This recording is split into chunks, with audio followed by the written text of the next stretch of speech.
1449年，大明帝国变天了。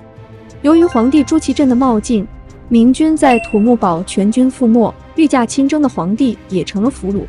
在3岁以前，朱见深是整个大明最幸运的孩子，因为他是这片锦绣江山的头号继承人。然而，随着这次变故，朱见深的二叔成王朱祁钰成了景泰皇帝。新皇帝刚登基，也明白自己只是过渡用的代皇帝。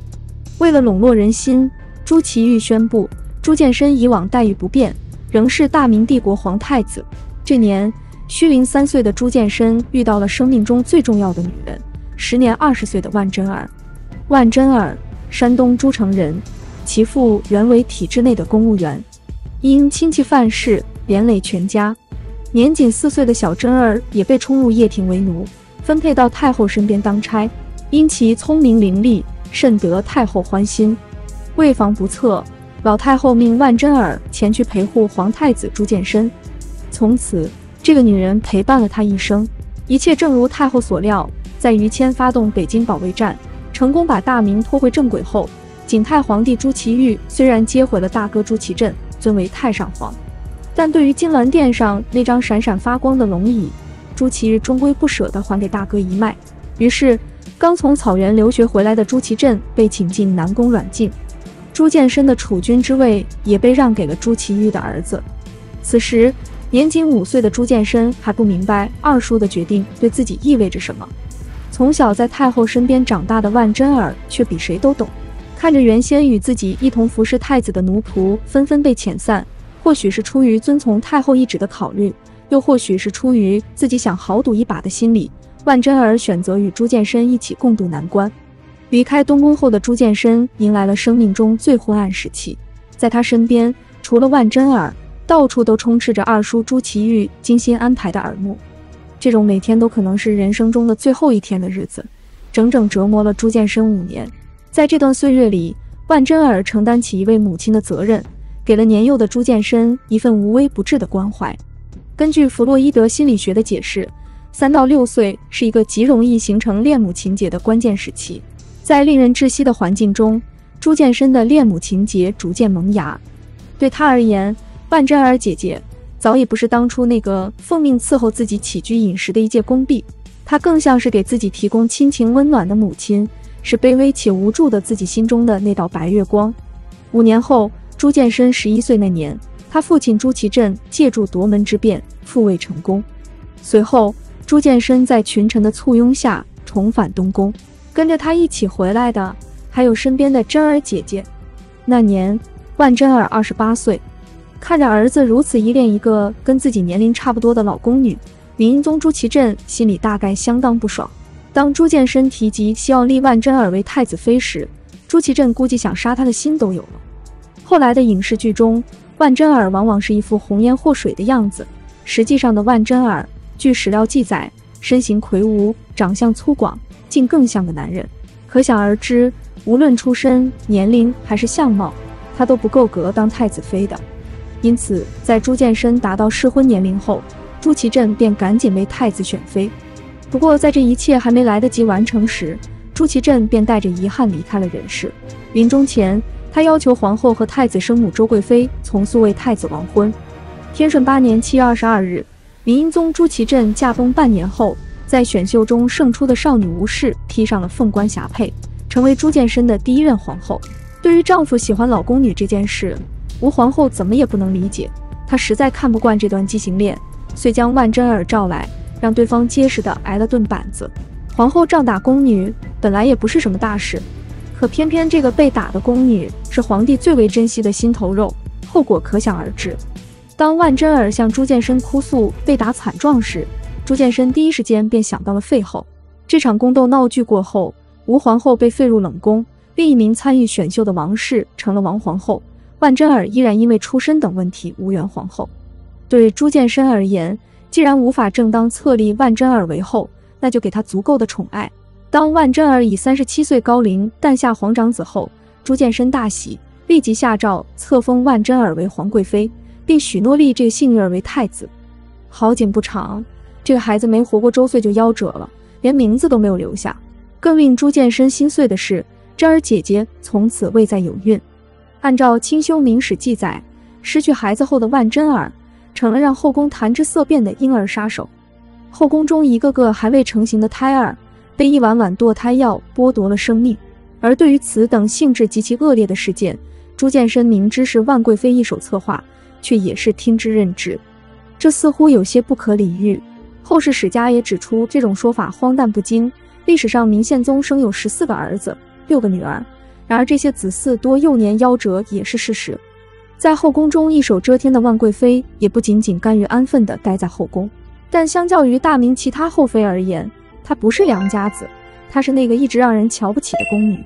也正因如此，一群宵小之徒瞄上了这美妙的裙带关系。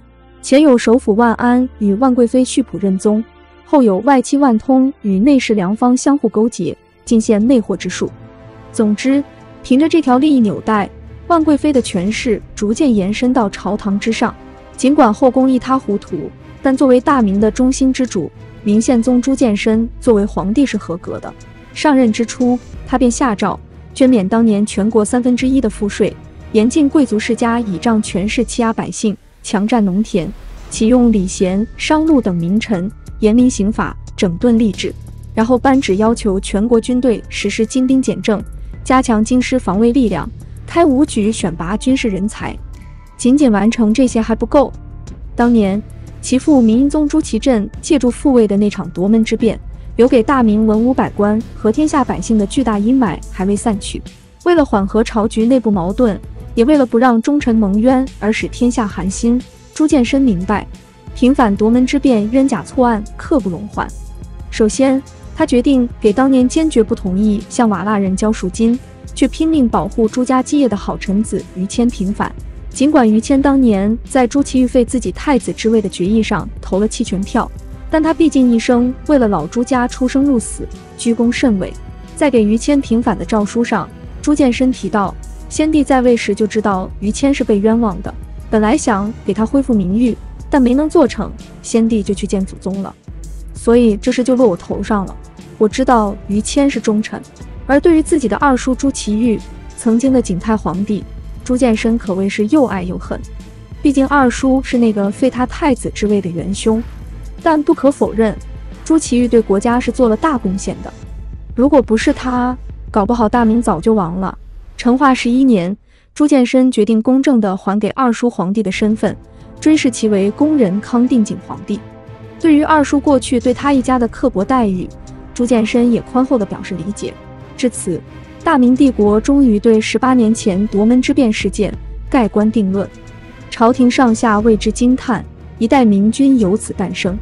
相较于父皇明英宗朱祁镇御驾亲征，被蒙古打得丢盔卸甲，朱见深很幸运的没有遗传到老爸的基因。不管对内还是对外，他都表现得英武果决，始终秉承一寸山河一寸血的精神，坚决维护大明领土完整。成化元年，刚登基的朱见深迎来执政以来的第一个大挑战——荆襄流民起义。自元代起，荆襄流民一直困扰是中央政府的一个大难题。他们主要活动在今天的湖北云阳地区，该地万山环绕，又处于湖陕豫3省交界处，属于典型的三不管地带。没有灾荒战乱，这一带就会聚集近100万的流民。在形势日益紧张的情况下，朱见深派出右副都御史向忠经略巡查，了解民意，普查人口。但是，一到当地，向忠立即下令将原籍不属于这里的流民全部驱逐出境，如果遇到不肯走的，直接杀掉。这显然违背了圣旨的本意。何况这样的一刀切遣返效果并不显著。当弹劾向忠曲解圣意、胡乱杀人的奏折送到皇帝手上时，换了明朝其他皇帝都会直接处死向忠以平息民愤。但朱见深没有杀人，而是在仔细审视夺事后，重新选派大臣到当地安抚流民，设置云阳府与湖广行都司，由都御史吴道宏辅治。这批新入籍的流民在当地垦辟老林，从事农作，开发药材、竹木、铁炭等资源。荆襄山区逐渐民户稠密，商旅不绝。除此之外，朱见深还对广西、蒙古、东北等地用了兵，不仅一雪积压多年的土木堡之耻，还借机收复了河套地区，使明军劲旅重整声威。虽然比不得先祖朱元璋、朱棣的丰功伟绩，但对付北方游牧民族，朱见深表现得果断睿智。当时建州女真部落首领爱新觉罗董山，就是后来努尔哈赤的老祖宗。这货带着小弟到大明边境抢劫，不慎遇到大明正规军。董山一点也不含糊，不仅照抢不误，还顺带把明军统帅的首级给收了。消息传来，与父皇当年对瓦剌扰边的反应一样，朱见深对此事也是勃然大怒。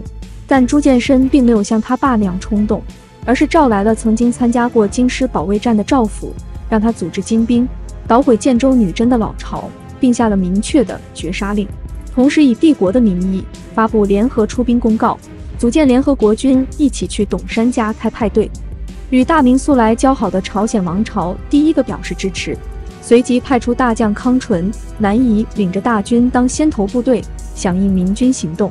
由于各方面准备工作做得很周到，当大部队抵达建州女真辖地时，对方还来不及做出合适的反应，只能匆匆组织战斗。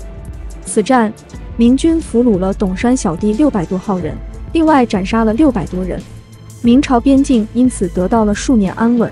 成化8年，安稳许久的建州女真又时不时越界骚扰，若遇到明朝官兵，就发挥草原骑兵的机动优势，立马抛下猎物，掉头就跑，保存有生力量。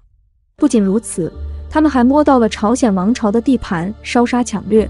由于朝鲜王朝实力较弱，长期仰仗大明帝国，只能赶紧向爸爸求援。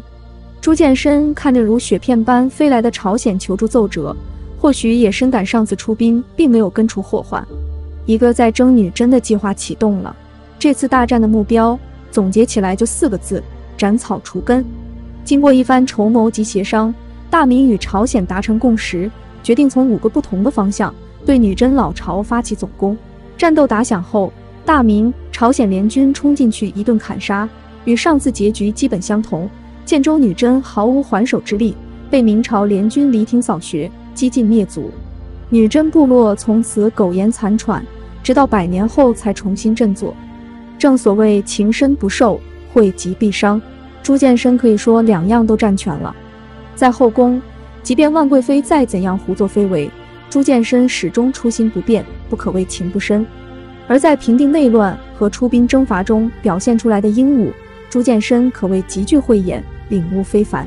成化23年正月，万贵妃去世，时年58岁。朱见深听到自己的精神支柱万贵妃去世的噩耗，知道自己也坚持不了多久了。悲痛欲绝的他哀叹道：“真儿不在人世，我一命不久矣。”7个月后，朱见深在一片哀思中无疾而终，年仅41岁。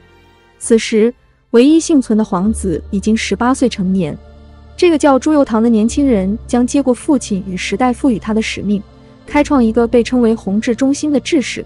这算是明宪宗朱见深留给大明最后的遗产了。毕竟，他留下了一个有口皆碑的接班人。